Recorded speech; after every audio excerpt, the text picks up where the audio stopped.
자, 여성암 1위 유방암입니다. 서울 아산병원 유방외과 김희정 교수님의 세 번째 수업입니다.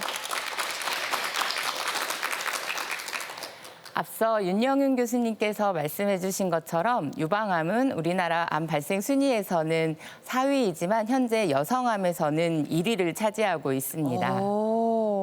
진짜 이 요즘 제 주변에서 사실은 친한 분들 중에서도 이게 걸렸다는 친구들이 있어요. 이제 막 맞아요. 많이 나와요. 근데 맞아요. 막 기수가 낮은 친구도 있지만 또 막 이렇게 많은 맞아요. 친구들도 있고 정말 많이 들리는데 맞습니다. 이게 왜 이렇게 많아지는 걸까요? 맞습니다. 예전에는 이제 저의 엄마 친구분들이 유방암이었는데 이제는 제 친구들이 이제 맞아요. 유방암이고 저보다 더 어린 친구들이 이제 유방암 진단을 받고 있는데요.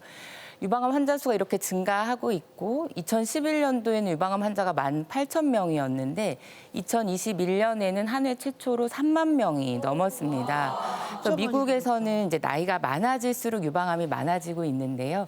한국에서는 우리나라에서는 이제 최근에 젊은 30, 40대 유방암 환자도 증가하고 있는 게 특징입니다. 하지만 60, 70대가 되어서도 유방암을 진단받으실 수 있으니까 방심하지 말고 관심을 갖는 게 중요할 것 같습니다. 진짜. 근데 이 그래프 한번 보면 10년 새에 거의 15,000여 명 정도가 늘었거든요. 네, 이게 왜 이렇게 네. 갑자기 는 거의 거예요? 2배다. 굉장히 중요한 질문이신데요. 이렇게 증가하게 되는 이유가 아무래도 이제 우리나라가 점점 서구화됐고 이런 서구화된 식생활, 뭐 음주라든지 흡연 등의 이런 생활 습관 변화가 있고 또한 최근에 여성들의 사회 활동이 많아지면서 출산이 좀 늦어지고 결혼이 좀 늦어지고 이런 것들이 원인이 될 수 있어서 이런 임신을 하는 확률이 줄어들고 여성 호르몬인 에스트로겐에 노출되는 일들이 점점 많아지고 있습니다. 이런 것들이 유방암 증가의 원인이라고 생각을 하고 있고요. 하지만 폐경이 되신 여성분들도 이 여성분들이 살아온 세월 동안 여성 호르몬에 노출이 되고 있고 또 폐경 이후의 증상을 완화시키기 위해서 여성 호르몬제 복용 등이 또 하나의 유방암의 원인이 되는 것 같습니다. 하지만 불행 중 다행으로 유방암은 치료를 빨리 할수록 생존율이 90%까지 증가하고 있기 때문에 아마도 이런 것들은 대한민국의 의료기술이 증가하는 것도 하나의 원인이고 최근에 건강검진이 증가하면서 환자분들이 스스로 자기 몸을 잘 돌보고 조금 더 빨리 병원에 찾아와서 조기 발견이 빨라지는 것이 하나의 원인인 것 같습니다.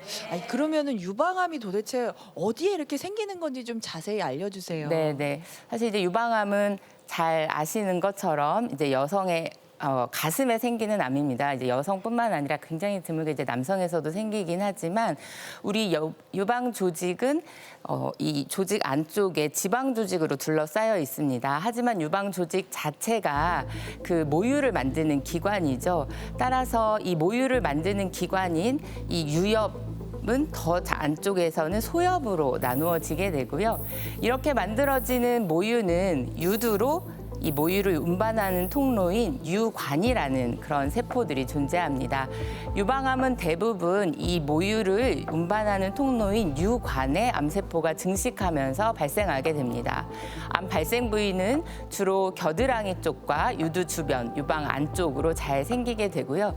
여기서 암이 심해지게 되면 혈류랑 림프관을 따라서 전신으로 퍼지게 됩니다. 그렇군요. 이게 통로인 유관에 생기기 때문에 다른 데 이게 퍼질 수도 있다는 거죠. 네, 꼭 그런 건 아니지만 그 조직에 많이 생기고 이게 좀 진행되게 되면은 이제 다른 통로를 통해서 퍼질 수 있게 됩니다. 네. 근데 이게 저 얘기 많이 들은 게 유방암은 자가 진단이 가능하다고 네. 하더라고요. 네. 자가 진단은 어떻게 하는 네. 건가요? 앞서 말씀 주신 위암이나 간암은 워낙에 안쪽에 있어서 검진이나 증상 발견이 쉽진 않은데 유방은 워낙 쉽게 우리가 진찰을 할 수 있는 기관인데요. 이렇게 만져서 발견을 할 수 있는데 갑자기 만져진다고 해서 너무 놀라지 않으셔도 됩니다. 특히 폐경 이전의 여성분들은 생리 주기에 따라서 정상적으로도 몸울이 만져질 수 있고요. 그래서 가장 이제 가슴이 좀 부드러워졌을 때 폐경 이전의 여성은 생리 주기가 끝나고 5일에서 7일 사이에 하는 걸 추천을 드리고요. 검지, 중지, 약지 이 세 손가락을 사용을 해서 유방 전체를 빠지지 않게 바깥쪽에서부터 안쪽으로만 이렇게 촉진을 해본다든지 하는 방법을 추천을 드립니다. 폐경이 되신 여성분들은 날짜를 정해서 예를 들어 1일 또는 5일 본인이 좋아하는 날짜를 정해서 한 달에 한 번씩 하는 걸 추천을 드리고 앉아서 한번 해보시고 또 이렇게 누워서 보면은 또 다를 수 있거든요. 그래서 빠지지 않게 꼼꼼히 하는 것을 추천드리고 또 손을 들어서 이 겨드랑이 안쪽에도 혹시 만져지지 않는 것이 있는지 하는 것을 한 달에 한 번 자가 검진을 꼭 추천드립니다. 네, 중요하겠네요. 그러면 이런 자가 진단에서 뭔가 조금 멍울이 만져진다거나 뭔가 이상이 있는 것 같아요. 그럼 병원에 이제 가서 어떤 검사를 받게 되는 건가요? 네. 그 말씀 주신 것처럼 이제 증상이 있게 되는데 그런 증상들은 실제로 이제 만져지기도 하고 예. 또 피부가 좀 딱딱해지거나 이런 변화가 있기도 하고요. 유두가 함몰이 되기도 하고 또 이렇게 봤을 때 비대칭이기도 한 이런 이제 증상들이 있으면 병원에 이제 가서 진단을 받아보시고 또한 유두를 이렇게 짜봤을 때 혹시 분비물이 있는지 피 같은 분비물이 있는지를 한번 증상을 보시면 좋을 것 같고요. 이제 이런 증상이 있거나 또는 이제 40세가 넘으셨으면 정기적으로 1년에 한 번씩 건강검진을 받으시는 게 좋습니다. 여러분들 병원에 가시면 아마도 검진을 한 번쯤은 받아보셨을 텐데요. 가장 이제 일반적으로 하는 건강검진은 이제 유방 촬영술, 엑스레이 검사입니다. 이제 굉장히 많이 불편하시죠? 네. 맞아요. 네, 이렇게 과학기술이 발달했는데 아직도 그렇게 꽉 눌러서 진단하는 너무 것밖에 아파요. 없다는 게 많은 과학자분들의 남자들은 모를 거예요. 네, 엄청 아파요. 네, 다시 한번 저도 드라마에서 아프지 봤어요. 않은, 네, 조정석 씨가 검사하더라고요. 네, 아프지 않은 유방 촬영술을 꼭 발명해 주시기를 부탁드리고요. 하지만 아직까지도 꽉 눌러야만 이 석회질이나 안쪽에 있는 것들이 잘 발견될 수 있기 때문에 꽉 눌러서 하는 유방 촬영술이 있고 주로는 이제 유방의 석회질 조직들이 여기에 발견이 되게 됩니다. 또 한 가지 방법으로는 국가 건강검진에는 포함되어 있지 않지만 워낙 유방암 자체가 우리나라에서 젊은 여성이 많고 젊은 여성은 유선 조직이 치밀하기 때문에 유방 촬영술에서 작은 병이 있어도 발견이 안 되는 경우들이 있어요. 또는 혹이 있을 때 혹의 모양이라든지 겉표면들을 조금 더 자세하게 보기 위해서 초음파 검사를 시행하게 됩니다. 초음파는 통증이 없고 조금 더 작은 혹 모양을 발견할 수 있다는 것, 그리고 조직 검사를 하기에 용이하다는 그런 장점이 있습니다. 그러면은 이 유방암 치료는 어떤 식으로 진행이 될까요? 네.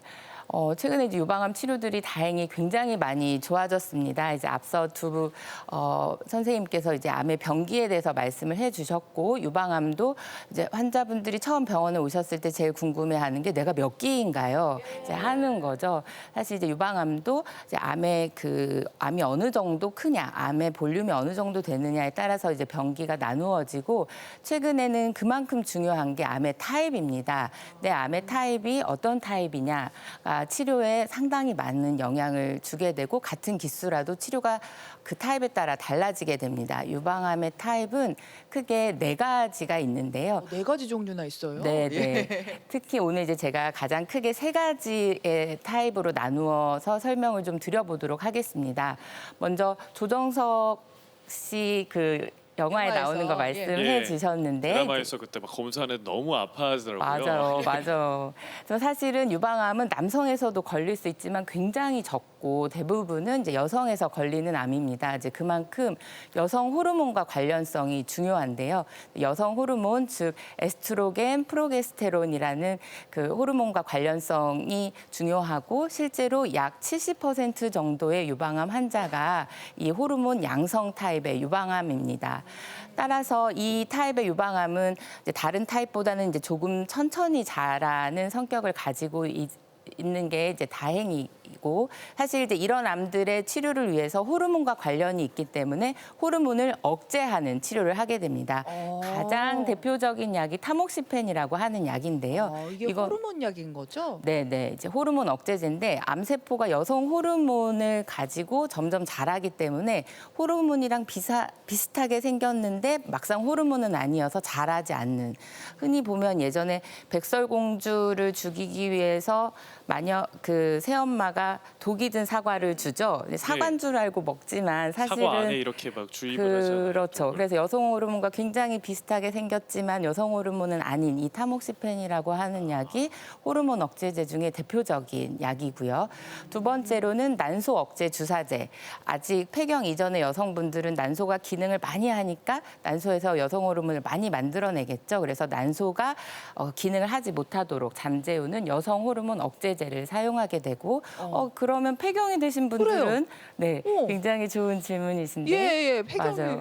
되면 네. 호르몬 안 나오는 거 아니에요? 맞아요. 예. 그럼 내가 폐경이 되면 여성 호르몬이 몸에 하나도 없을까? 이제 그렇진 않습니다. 부신이나 지방 조직 같은 데서 여성 호르몬으로 전환되는 호르몬이 있기 때문에 아로마타제 억제제라고 해서 이것을 전환시키는 약을 사용함으로써 폐경 후 여성에서 아주 조금 있는 여성 호르몬을 차단시키는 이런 호르몬 억제제들이 이 호르몬 양성 타입 유방암에서 치료제로 사용하게 됩니다. 네, 두 번째는 어떤 종류가 네. 있을까요? 두 번째로는 이제 내 암은 좀 공격적인가요? 이제 이런 걱정들을 많이 하시죠. 그래서 많은 연구자들이 이 암이 공격적인가를 보는 많은 마커들이 있는데 그중에 가장 대표적인 게 이 헐투라고 하는 마커고요.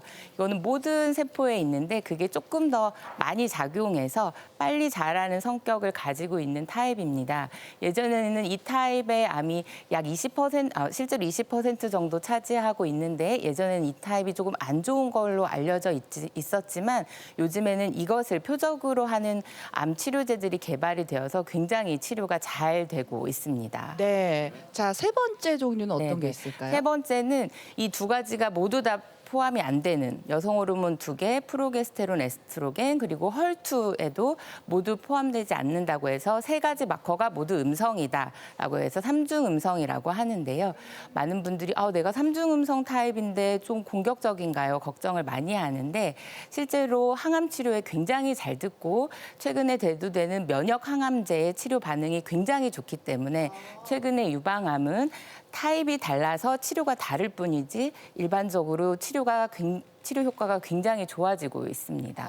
진짜 유방암도 걱정만 할 게 아니라 진짜 발달되는 기술 덕분에 치료율이 완치율이 높아지고 있다는 네. 희망적인 말씀을 주신 것 같아요. 네, 예. 세 가지 타입에 따라서 또 다르게 치료를 한다는 점도 이렇게 짚어주셨습니다. 네. 저 질문을 한번 보겠습니다. 과거 유방암에 걸렸던 환자인데요. 호르몬 양성 유방암은 아니었는데 갱년기 호르몬 치료를 받을 수 있을까요?라는 질문을 하셨네요. 네. 사실 저희 유방암 환자분들이 제일 힘들어하는 게 갱년기 증상이에요. 치료로 인해서 갱년기를 자꾸 유발되는데 호르몬과 호르몬 반응 타입이 아닌 유방암이라 하더라도 우리가 이 타입이라고 하는 것은 내 암은 꼭 그것만 있는 게 아니라 여러분들도 MBTI 해보면 네. 어떤 때는 I였다가 어떤 때는 맞아요. E기도 하잖아요. 중간쯤일 때도 있고. 네네. 가장 이제 우세한 암이 그 타입으로 나타나는 겁니다. 그래서 70%에 해당되는 호르몬 양성뿐만 아니라 호르몬 양성이 아닌 타입이라 하더라도 우리가 재발을 염려하는 시점에서는 호르몬제를 복용하는 것은 아직까지 위험한 걸로 간주되고 있어서 추천드리지 않고 있습니다. 네, 유방암 관련 질환이 있으시면은 호르몬 치료는 안 하는 게 좋다 대신 말씀이시죠. 운동이나 이런 다른 방법으로 갱년기 증상을 좀 건강하게 이겨내시길 추천드립니다. 네, 알겠습니다. 자, 유방암 관련된 세 번째 강연 잘 들어봤습니다. 네, 고맙습니다.